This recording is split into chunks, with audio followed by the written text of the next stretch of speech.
It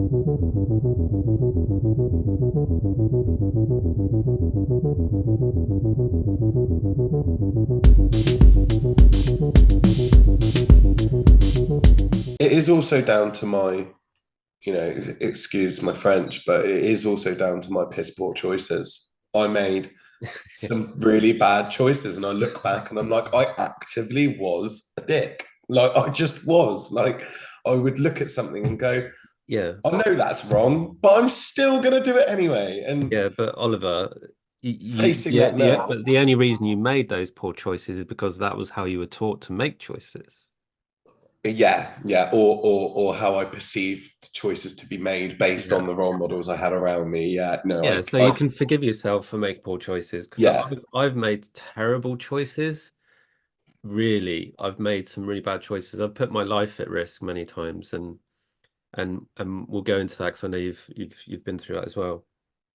But I think um, what what is difficult for men in general is to be able to hold and maintain that emotional freedom without force of judgment and shame on the Yeah, self, right?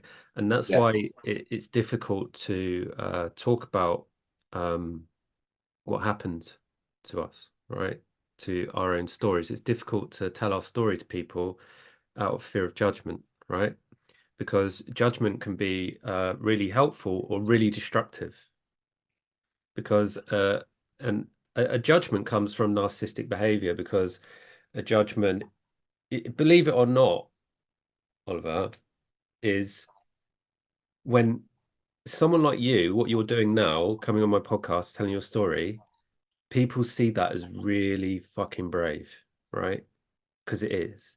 And you are Yeah. shining your light. And you're coming on here, you're talking about your emotions and what you've been through. And if people judge that like they have done to me in the past, it's because you shine so bright that it highlights that shame in them. And do you know what? That really resonates with me because I always used to like, my dad's 70 this year, so I grew up with that real old school mentality of boys don't cry. And I mean, if I cried, locked in my room, I'd get a slap, I'd get a leather belt, I'd get a slipper. And I don't think a lot of young men nowadays really understand what that does to someone. No, they And don't. No. they didn't experience it like that. They didn't. Look, they say they do, but they didn't. Like, you know, and I don't blame my father for it because he was raised that way. It's been normalized behavior, and it's now my turn to change that cycle. Mm. And I, I disliked him for such a long time over how he did things and why. But then when I gave back to compassion, when I gave more compassion to him, which was the hardest thing to do, even when I really disliked him, I understood why. And understanding why doesn't make it okay, it doesn't make the behavior okay, but it allows me to still love him, to have him in my life. And it allows me to be the bigger, better person. It actually does. I am stronger, I'm bigger, and I'm more masculine than he'll ever be because I'm never gonna do that to my kids or punish them unfairly. Yeah. Like I could understand being punished the way I was for some things that I did. Fair enough. I put my hands up. I really deserved it at certain points. But for a standard punishment to be just that, to be that extreme, whether it be physical or emotional,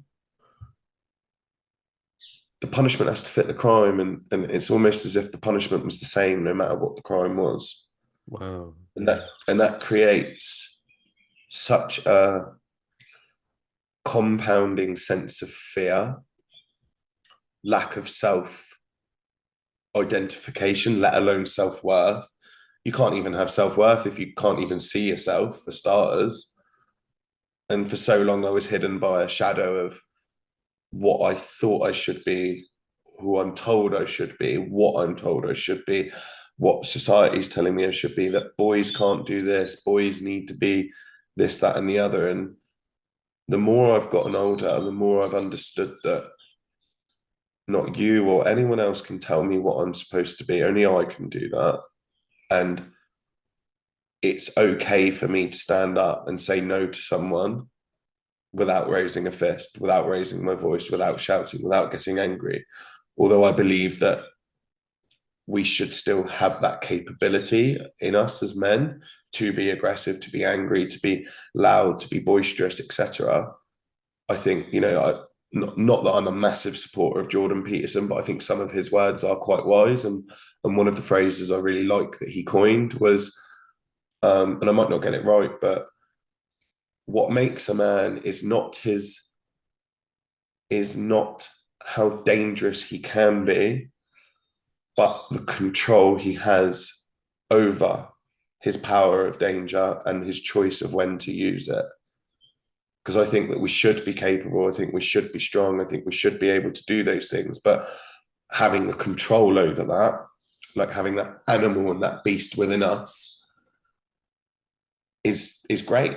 But if you have no control, you are just destructive. You're not a protector. You're not a builder. You're not a warrior. You're just an annihilator, Yeah. an abuser. Yeah, exactly. And this comes full circle to the control and greed. It creates Mm.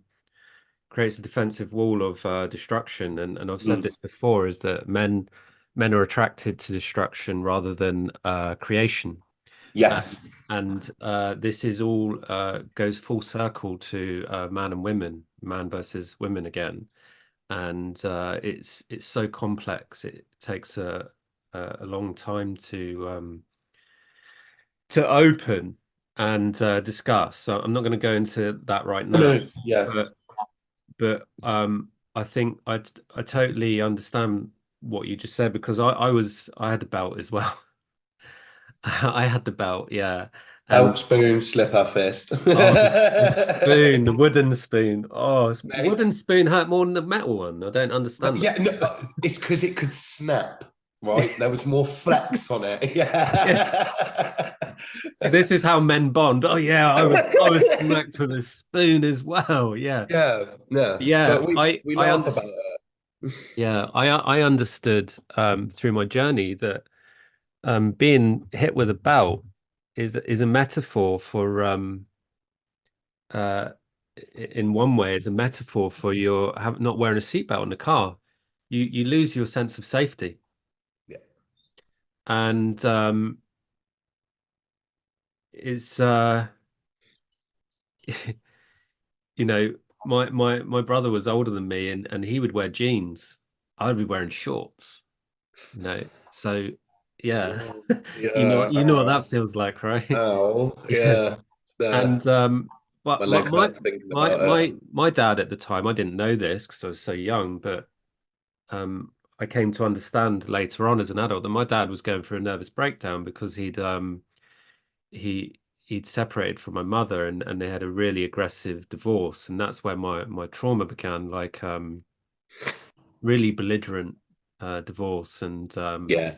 You there took was the brunt of it. yeah and there was a lot of stuff going on. And the how it's what I find really interesting is that when we come into this world, we're like this bundle of freedom and love, and then we are essentially destroyed in a way, not completely. Conditioned. Yeah. Yeah. And this is why, I said earlier about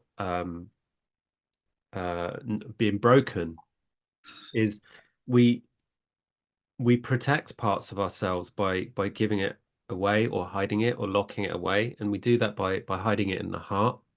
And Hmm. this is where the avoidance stems from. And so if we know that we're going to receive further abuse, we we hide the most powerful parts of ourselves, the most gentle Yeah. parts of The most ourselves. loving, the most caring. Yeah. And I've been reclaiming those parts on my journey, and so I've started to write down a book about integration through these processes, because I understand the process now of how to mend the mirror from a broken mirror to a perfect mirror. Yeah. And when you have a perfect mirror, you can see through the ego and make better choices, which is essentially an antidote to what you're talking about, right? Making poor choices. Yeah. But what I've understood from the conversations that we had is that um, you learn how to deal with your emotions from a woman, right? Yeah. Are you able to go into that without mentioning names or anything? Yeah, no, I can, if she was to see this, it would be very, I don't know, it's quite hard to talk about, like there's been, obviously I've slipped up on timings to have this meeting with you, and it's not that I've tried to avoid it at all. Like life genuinely has just been a real mess at the moment, trying to get stuff just back into stability. But yeah, so essentially I met someone and I genuinely thought I was going to spend the rest of my life with them. We were together 2 years, and it was, we were good. Most of the time, we really were good. It was so picture perfect on the outside, but when it went wrong. Like it was war between us. And, neither of us were physically abusive to one another. Emotionally, yeah, that's what happens in arguments. You say harmful things and you leave it on bad terms, but we always managed to come back to each other. And you know, the relationship was all about growth, all about, becoming better and doing better. And I'll explain it to you again, for the sake of the podcast, how I explained it to you when I first met you, which is when we met. This was the lady. She was about here, and I was all the way down here. And I just started my journey, and she was about, 3 years into her journey.